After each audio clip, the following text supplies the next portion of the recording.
patients' perceptions on telerehabilitation as a mode of physical therapy service delivery. Hi, I am Angelo Emil R. Ico of the Pamantasan ng Lungsod ng Maynila, and I will be presenting our paper this morning. Now, let's begin.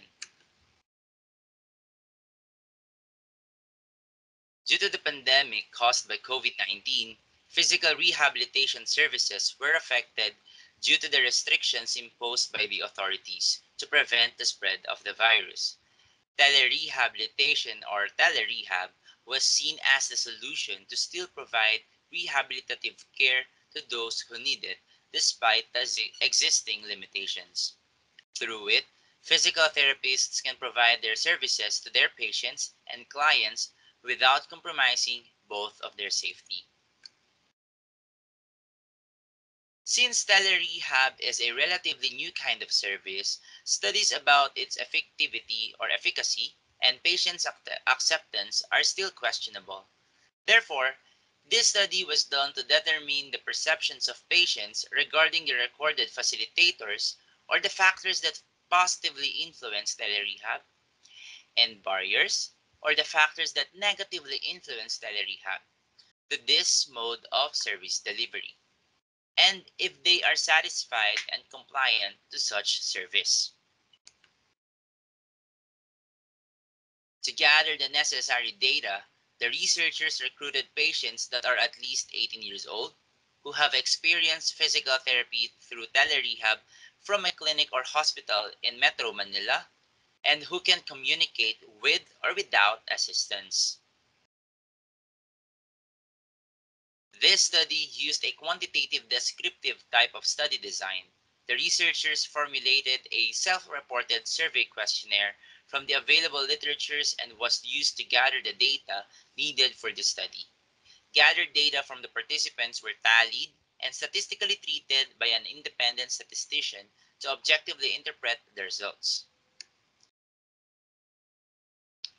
Most of our participants are in 31 to 60-year-old age bracket, who are college graduates with musculoskeletal condition without prior face-to-face rehab experience, who are undergoing or undergone PT treatment via telerehab of a public rehab center with less than 25 Mbps internet speed and uses smartphone as a device of choice to use in telerehab.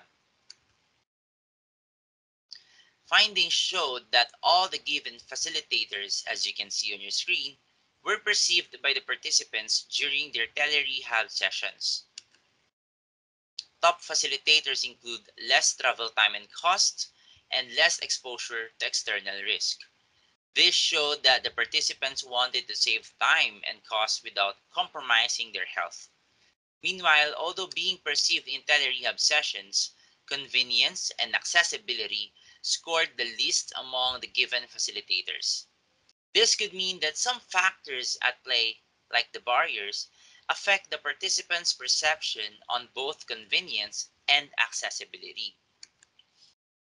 And now, since we mentioned the barriers, among the 12 listed barriers on your screens, half of them were not perceived by the participants during their telerehab sessions, which are emphasized or colored with red on your screens. Top barriers were technical difficulties and internet connectivity. As we all know, these two are the main problem in the Philippines based on our own experiences, especially in the online setup of the academe. Improvements in the telecommunication infrastructures and devices can significantly address this concern. However, only device improvement can be addressed by the therapist, as telecommunication infrastructure upgrade may be out of their hands.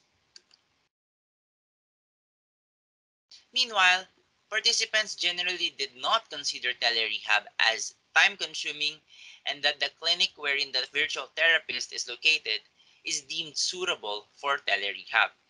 These two are the list of the concerns of the participants with their telerehab experience. Majority of the respondents were highly satisfied with their telerehab experience, particularly the care they received and communication between them and their therapist. On the other hand, on the other hand,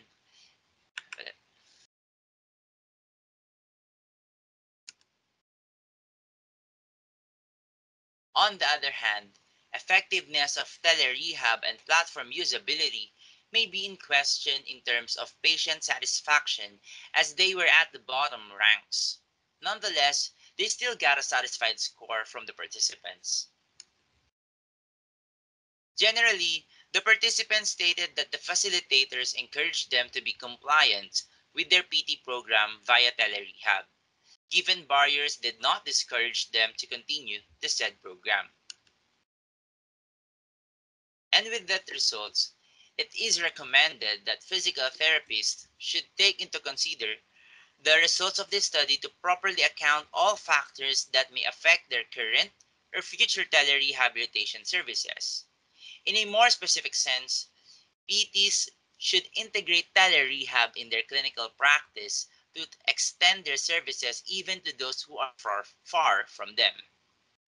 In designing telerehab programs, PT should utilize a flexible design that can accommodate the presence of the perceived barriers mentioned a while ago, to not compromise the quality of care that the patients will receive.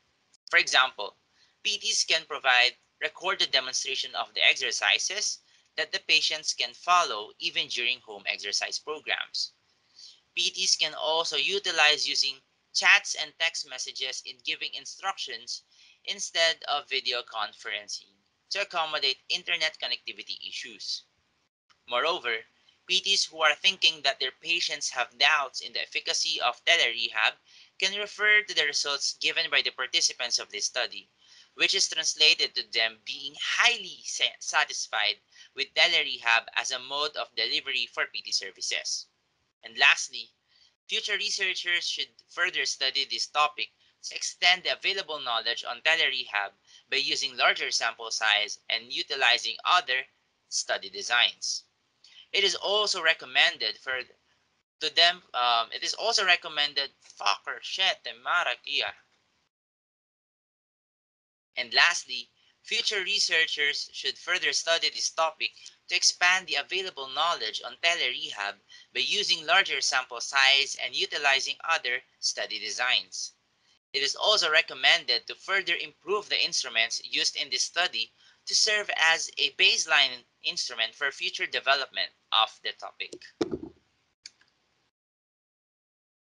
In conclusion, with the results of this study, it was revealed that telerehab is a viable alternative to conventional rehabilitation as seen with the participants' generally positive perception towards this mode of service that ultimately enhances both access and continuity of care, especially during the COVID-19 pandemic. With that being said, telerehab is a promising emerging field of practice for physical therapists. That ends my presentation of the paper. I would like to thank everyone who helped us in this paper, especially Ms. Daniel Ramos, Mr. Toby Andres, Ms. Ellen Bustillo, Ms. Esther Doroteo, Ms. Joy Medina, Mr. Neil Edward Panuelos, Mr. Rovire Guevara, Ms. Mary Joy Santos, Mr. Justin Naxamana, Mr. Christian Manaloto, Mr. Fernan Inoncilio, and all other individuals not mentioned. Special thanks for the Movement Expert Society, the academic organization of physical therapy students in the Pamantasan ng Lungsod na Maynila, for their help in this presentation. If you want to know more about the references we used in constructing this paper, you may visit bit.ly/impetus-eco-references. For questions, you may reach me through my email, aarico2018@plm.edu.ph. Thank you.